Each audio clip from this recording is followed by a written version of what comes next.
walaalayaal waxaan idinku wargelinayna in uu dhici doono mu'tamarkii sanadlaha ah ee Holland wuxuuna socon doonaa bisha May 4 ilaa 8 waxaana ka soo qayb gali doona culimada ay ka mid yihiin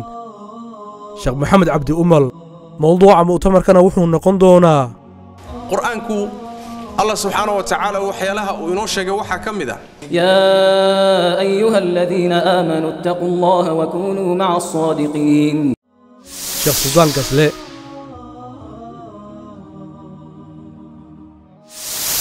دكتور أحمد داهر أويس شيخ سعيد راجع إيو شيخ عبدي باسد شيخ أحمد وحنا سلاي في أغلى صعون كرتا ويب سايت كان إلا الله ما لنا رب سوى لا إله وحي فاهين هذا كلا سو حرير تليفون نظن إلا الله لا إله إلا الله